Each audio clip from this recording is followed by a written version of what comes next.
शासनाने कठोरपणे बँकिंग क्षेत्राला समजावून सांगितलेलं आहे की जनधन योजनेची जी खाती आहेत ती 0% रकमेवरती 0 रकमेवरती चालते आणि त्याच्यामुळे आपल्यासारख्या गरीब वंचित कुटुंबांना मोठ्या प्रमाणावरती लाभ मिळालेला आहे।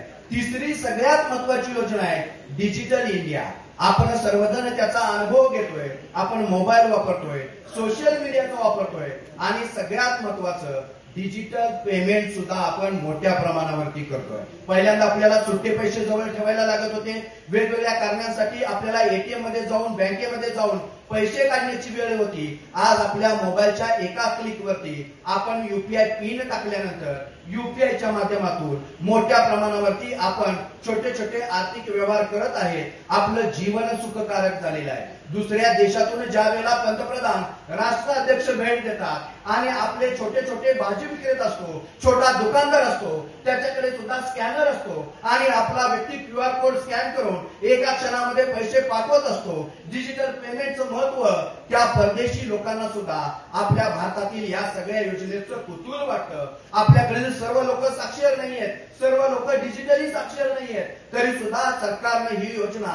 आपल्यासाठी निर्माण केलेली आहे। सायबर फ्रॉडचे काही घटना घडलेल्या आहेत, पण सायबर सुरक्षिततेच्या उपाययोजना करून आपण डिजिटल पेमेंट आणि डिजिटल इंडियाचं हे जी सरकारची योजना आहे ती अतिशय चांगल्या पद्धतीनं संपूर्ण भारतामध्ये राबवतोय। आपली सुद्धा जबाबदारी आहे सायबर गुन्हे होऊ नयेत, आपली फसवणूक होऊ नये, सोशल मीडिया संबंधीचे सायबर गुन्हे टाळावेत, याच्यासाठी आपण सुद्धा डिजिटल साक्षर होण्याची गरज आहे। आता आपण साक्षर तर झालेला आहे, आपल्याला लिहिता वाचता येतं, आपली सही करता येते, पण आपल्याला आता डिजिटल साक्षर होणं गरजेचं आहे। सायबर सुरक्षित होण्याची काळाची गरज आहे, त्यासाठी सुद्धा आपल्याला प्रयत्न करणं गरजेचं आहे। चौथी सगळ्यात महत्वाची योजना आहे ती कदाचित आपल्याला माहिती असेल, आपण सुद्धा त्याचा लाभ घेतला असेल, आयुष्यमान भारत योजना।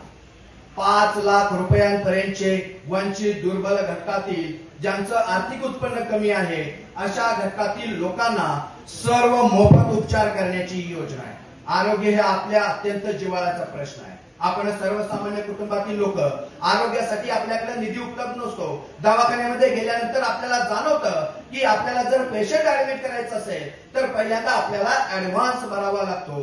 10,000, 20,000, 30,000, 50,000। आता महागाईच्या काळामध्ये आपलं बिल 1 लाखाच्या वरती येतं, 2 लाख, 3 लाख, 5 लाख। मोदी सरकारच्या कार्यकाळामध्ये आयुष्यमान भारत योजनेच्या माध्यमातून लाखो करोडो लोकांना या आरोग्याच्या सुविधा 5 लाख रुपयांपर्यंतचे मोफत उपचार देण्यात आलेले आहे। आपण सुद्धा याचा लाभ घेतलेला नसेल तर आपण सुद्धा हे कार्ड करावं। आपणच्या कार्यालयाच्या माध्यमातून असे अनेक प्रकारचे उपक्रम राबवले जातात, त्या उपक्रमांचा आपण सुद्धा लाभ घ्यावा। चांगल्या कार्यक्रमाला दुर्दैवानं आपलं समर्थन कमी असतं। आपण सारखा एक व्यक्ती या समाजामध्ये परिवर्तन व्हावं, चांगलं काहीतरी निर्माण व्हावं, आपल्यासारख्या सर्वसामान्य कुटुंबातील लोकांना त्यांच्यासारखं काहीतरी घडण्यासाठी संधी मिळावी म्हणून ते प्रयत्न करत असतात। तुमची ही साथ आणि समर्थन तेवढंच महत्वाचं आहे। 5वी मोदी सरकारची सगळ्यात महत्वाची योजना आहे पंतप्रधान किसान सन्मान योजना।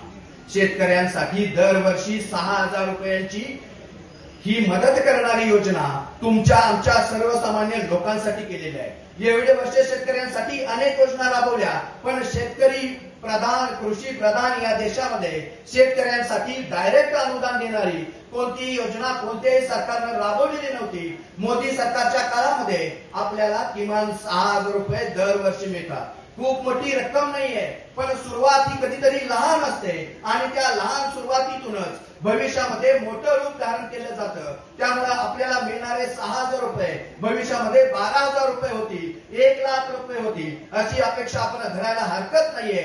आपली सुद्धा पाठिंबा आणि साथ असेल, आपण सुद्धा संघटित होऊन अशा प्रकारे मागणी केली तर शेतकऱ्यांना सुद्धा मोठ्या प्रमाणावरती लाभ मिळू शकतो। उद्योगांना, वेगवेगळ्या क्षेत्रांना मोठमोठ्या प्रमाणावरती सरकारकडून लाभ दिला जातो, कारण की ते संघटित आहे। शेतकऱ्यांना सुद्धा येणाऱ्या काळामध्ये संघटित होणं गरजेचं आहे। आपण सारखा व्यक्ती या लोकसंघटनासाठी प्रयत्न करतोय। तुम्ही एकत्र येऊन शेतकऱ्यांच्या माध्यमातून तुमचं संघटन ताकद निर्माण करायची आहे, ती आपणच्या मागे उभा करायची आहे आणि एक प्रकारे आपल्या या सरकारच्या मागे उभा करायची आहे आणि आपल्याला सुद्धा 6,000 रुपये मिळणारा हा निधी भविष्यामध्ये वाढून मिळण्याची सुद्धा शक्यता नाकारता येत नाही। 6वी सगळ्यात महत्वाची योजना आहे. आर्थिक दृष्ट्या दुर्बल असणाऱ्या सवर्णांना आरक्षण दिलेलं आहे. उच्च वर्गातील जी लोक आहेत ज्यांना आरक्षण मिळत नाहीये ते गरीब सुद्धा असू शकतात. आपण बघितलेलं आहे एससी आहे, एसटी आहे, ओबीसी, एनटी आहे, या लोकांना आरक्षण दिलेलं आहे कारण की त्यांच्यासाठी ती गरज होती. पण उच्च वर्गातील जी लोक आहेत त्यांच्यामध्ये सुद्धा सर्व लोक आर्थिक दृष्ट्या सक्षम नाहीयेत. अशा लोकांसाठी आरक्षण हे पहिल्यांदाच या मोदी सरकारच्या कार्यकाळामध्ये आणि महायुतीच्या कार्यकाळामध्ये महाराष्ट्रामध्ये मिळालेलं आहे.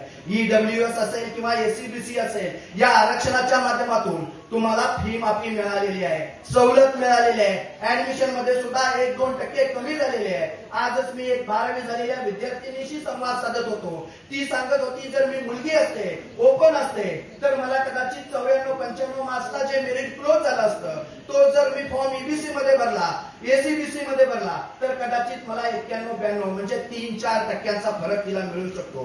हा आपल्याला लाभ झालेला आहे.